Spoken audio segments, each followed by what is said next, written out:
एक सनकी अंग्रेज अधिकारी जनरल ओ डायर की एक आदेश मात्र ने भारतीय इतिहास, भारतीय स्वतंत्रता आंदोलन की पृष्ठभूमि को पूरी तरह से बदल करके रख दिया। नमस्कार दोस्तों, आज के इस वीडियो में हम बात करने वाले हैं भारतीय इतिहास के उस दिन को जो कभी नहीं भुलाया जा सकता है। भारतीय इतिहास में वह दिन काले अक्षरों में लिखा जा चुका है। सन 1919 की वह घटना जिसे भारत के कोई भी व्यक्ति, भारत का कोई भी नागरिक कभी नहीं भूल सकता है। एक सनकी अंग्रेज अधिकारी के आदेश मात्र पर सैकड़ों निहत्थे बेकसूर बच्चे, बूढ़े, नौजवान, महिलाओं को गोलियों से छलनी कर दिया गया। लगभग 10 मिनट की घटना में 400 से ज़्यादा लोग मारे गए, जबकि 2000 से ज़्यादा लोग घायल हो गए। लोग अपनी जान बचाने के लिए यहाँ वहाँ भागते रहे। दीवालों में भी उसके निशान आज तक देखने को मिलते हैं। गोलियों के निशान स्पष्ट रूप से वहाँ की दीवारों में भी देखने को मिलता है। कुएं में कूदकर लोग अपनी जान बचाने के लिए भागने लगे और कुएं में कूद करके भी उनकी मौत हो गई। भारतीय इतिहास में भारतीय राष्ट्रीय आंदोलन के दौरान 1919 की वह घटना हमेशा हर भारतीयों को अंदर तक झकझोरती रहती है। अंग्रेजों की क्रूरता की निशानी, अंग्रेज की दमनकारी नीतियों की निशानी जलियांवाला बाग में स्पष्ट रूप से देखने को मिलता है।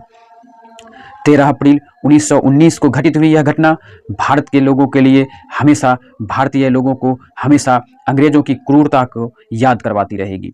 बैसाखी के दिन पंजाब के अमृतसर में एक सार्वजनिक बाग जलियांवाला, जहां पर लोग इकट्ठा हुए थे और ऐसे बेकसूर निहत्थे लोगों पर अंग्रेज अधिकारियों के द्वारा अंधाधुंध गोलियां चला दी गई।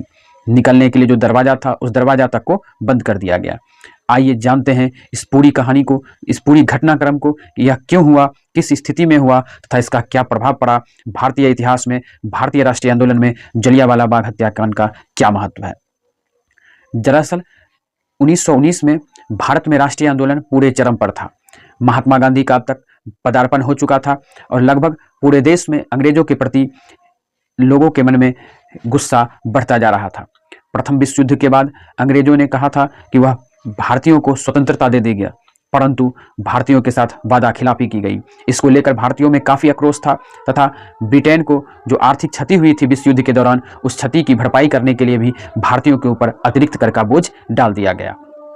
भारतीय क्रांतिकारियों को कुचलने के लिए, भारतीय क्रांतिकारियों को जेल में बंद करने के लिए बिना किसी मुकदमे के, बिना किसी कार्रवाई के, बिना दलील, बिना सुनवाई के लिए रॉलेट एक्ट लाया गया। 1919 ईस्वी में अंग्रेजों के द्वारा रॉलेट एक्ट लाया गया, जिसके तहत भारतीय क्रांतिकारियों को बिना किसी सुनवाई के जेल में डाला जा सकता था। इसके विरोध में पूरे देश में प्रदर्शन किया गया, अंग्रेज की इस नीति का विरोध किया गया।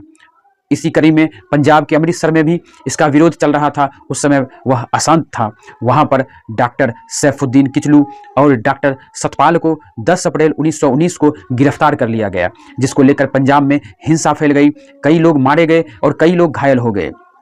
इसी के विरोध में जो रॉलेट एक्ट आया था, उसके विरोध में तथा डॉक्टर सैफुद्दीन किचलू और डॉक्टर सतपाल के सपोर्ट में, उनके समर्थन में एक सार्वजनिक सभा का आयोजन जलियांवाला बाग में 13 अप्रैल को बैसाखी के दिन किया गया था, जहां पर सभी लोग शांतिपूर्ण तरीके से, शांतिपूर्ण ढंग से अंग्रेज की इस नीति का विरोध कर रहे थे, जिसकी खबर अंग्रेज अधिकारी को लग गई।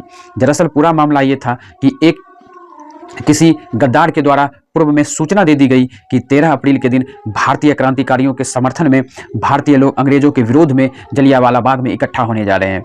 क्योंकि वह सार्वजनिक बाग था, इसलिए वहां पर किसी विशेष अनुमति की आवश्यकता नहीं थी, परंतु अंग्रेजों के द्वारा रातों रात 12 अप्रैल को धारा 144 यानी कर्फ्यू लगा दिया गया, जिसकी जानकारी लोगों तक नहीं थी और इसी का गलत फायदा अंग्रेजों के द्वारा उठाया गया।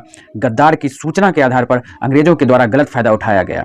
अंग्रेजों की यह दमनकारी नीति इतनी ज़्यादा थी जिसकी व्याख्या शब्दों में नहीं की जा सकती है। उसकी जो घटना घटित हुई, इसकी व्याख्या शब्दों में नहीं की जा सकती है।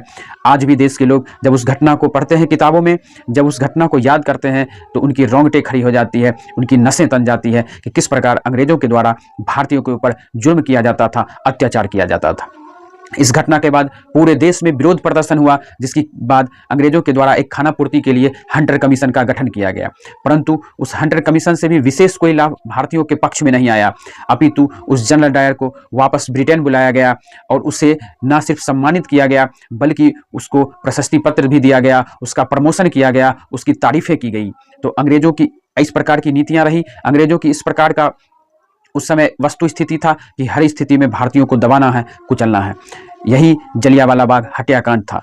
जलियांवाला बाग हत्याकांड से संबंधित जितनी तरह की चीज़ें थी हमने अपने इस वीडियो में आपको स्पष्ट कर दिया है। अगर आपको फिर भी कोई कन्फ्यूजन रहा है, फिर भी किसी तरीके का कोई आपके मन में डाउट रहा हो तो आप ज़रूर कमेंट करेंगे। आपको वीडियो कैसा लगा कमेंट करके बताइएगा।